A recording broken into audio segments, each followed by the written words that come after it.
नमस्कार।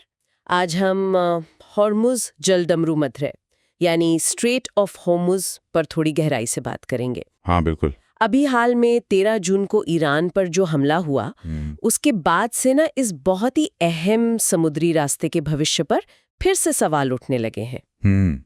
दुनिया भर में जो तेल और गैस की सप्लाई है उसके लिए तो ये रास्ता मतलब एक लाइफलाइन जैसा है। सही बात। तो मकसद ये है कि समझें कि आखिर ये हॉर्मुज़ जलडमरू मध्य इतना अहम क्यों है, ईरान क्यों बार बार इसे बंद करने की बात करता है, और अगर मान लीजिए कभी ऐसा हो गया तो दुनिया पर खासकर एनर्जी मार्केट्स पर क्या असर पड़ सकता है इसका। बिल्कुल, ये समझना जरूरी है। चलिए तो फिर इसी विषय की तह तक चलते हैं। हाँ अच्छा, सबसे पहले तो यही कि ये जलडमरू मध्य या स्ट्रेट ये होता क्या है आखिर। ओके, हाँ ये बेसिक सवाल है। आसान शब्दों में अगर कहें तो ये समंदर का एक संकरा सा रास्ता होता है ना, जो पानी के दो बड़े हिस्सों को जोड़ता है। बिल्कुल, जैसे एक नहर जैसा और कुदरती। हाँ, तो हॉर्मुज़ जलडमरू मध्य जो है वो फारस की खाड़ी को ओमान की खाड़ी से जोड़ता है जी। और ये है ईरान और ओमान के बीच में। हाँ, उनकी समुद्री सीमा लगती है वहाँ। और पता है इसकी चौड़ाई कुछ जगहों पर तो सिर्फ 33 किलोमीटर ही है। हाँ, बहुत ही संकरा। सोचिए कितना नैरो पैसेज है ये। बिल्कुल, और इसी वजह से मतलब इसके इतने संकरे होने के वजह से ही इसका स्ट्रेटेजिक महत्व बहुत ज्यादा है। अच्छा।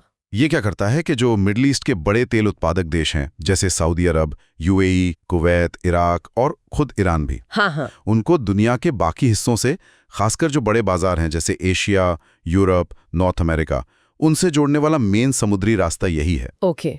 इतना ही नहीं, दुनिया का जो सबसे बड़ा एलएनजी मतलब लिक्विफाइड नेचुरल गैस एक्सपोर्टर है कतर। हाँ, वो भी अपने सारे गैस एक्सपोर्ट के लिए पूरी तरह इसी रास्ते पर निर्भर है। ओह, यानी तेल और गैस दोनों के लिए ये रास्ता बहुत जरूरी है। बहुत ज्यादा।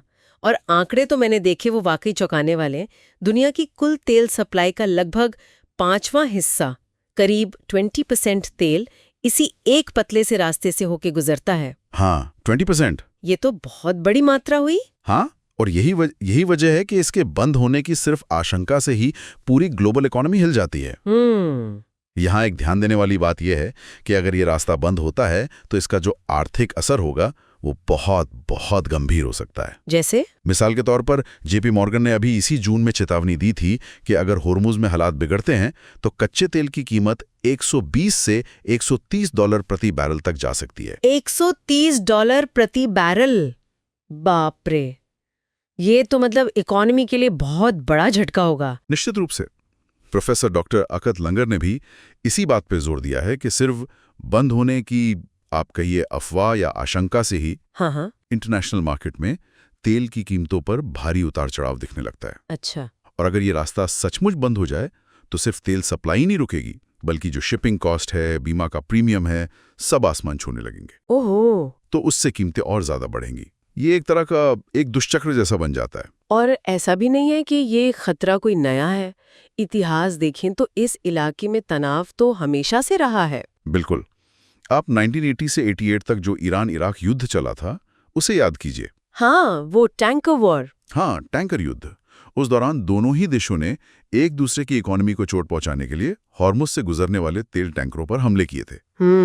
उस दौर में कई जहाजों को नुकसान पहुंचा था। और एक और बहुत ही दुखद घटना हुई थी 1988 में, जब एक अमेरिकी वॉरशिप ने गलती से एक ईरानी पैसेंजर प्लेन को मिसाइल से मार गिराया था। हाँ, वो बहुत दुखद था। उसमें सवार सभी 290 लोग मारे गए थे।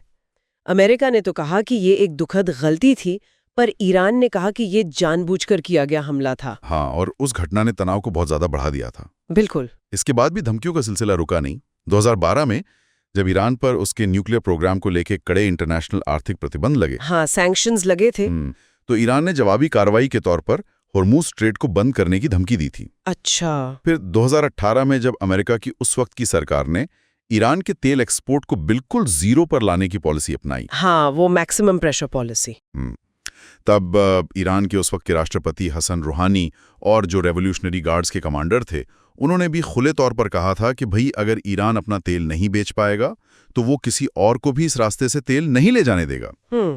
तो ये जो बार बार धमकियां दोहराई जाती हैं, इनसे एक अहम सवाल खड़ा होता है कि इनको कितनी गंभीरता से लिया जाना चाहिए। सही बात है। और इसी सवाल को ध्यान में रखते हुए जो अभी 13 जून का हमला हुआ, उसके बाद ईरान का बयान देखना जरूरी है।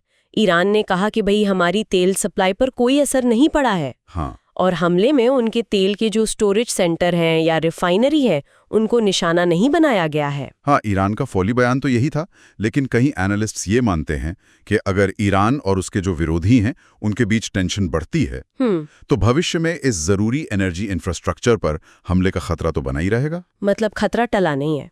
नहीं, अगर हम इसे बड़ी पिक्चर में देखें तो हॉर्मुज़ स्ट्रेट की ये जो स्थिति है, ये इंटरनेशनल एनर्जी सिक्योरिटी के लिए एक लगातार बना रहने वाला रिस्क है। हाँ। जिसका सीधा असर तेल की कीमतों पर और पूरी ग्लोबल इकोनॉमी पर पड़ सकता है। तो कुल मिलाकर बात यह है कि हॉर्मुज़ जलडमरू माध्य वैश्विक ऊर्जा सप्लाई चेन की एक बेहद अहम और उतनी ही नाजुक कड़ी है। बिल्कुल। यहाँ तनाव का एक लंबा इतिहास रहा है और इसके बंद होने की धमकियां या सिर्फ आशंकाएं भी पूरी दुनिया की अर्थव्यवस्था को हिला सकती हैं। सही कहा। और ये स्थिति हमें सोचने पर मजबूर करती है। किस बारे में? कि ये जो बार बार धमकियां मिलती हैं और इस इलाके की जो जियोपॉलिटिकल अस्थिरता है, उसे देखते हुए क्या दुनिया के देशों को हॉर्मुज़ जैसे जो समुद्री चोक पॉइंट्स हैं, हाँ, जहां से गुजरना मजबूरी है, उन पर अपनी निर्भरता कम करने के बारे में गंभीरता से नहीं सोचना चाहिए? क्या हमें ऑल्टरनेटिव रूट या एनर्जी सोर्स और स्ट्रैटेजी को डेवलप करने पर ज्यादा ध्यान देना चाहिए? ये कुछ ऐसे सवाल हैं जिन पर शायद अब विचार करना बहुत जरूरी हो गया है। हाँ, ये निर्भरता वाकई एक बड़ी कमजोरी सी लगती है, खासकर जब तनाव इतना आम हो इस इलाके में। इस पर जरूर गौर करना होगा। बिल्कुल।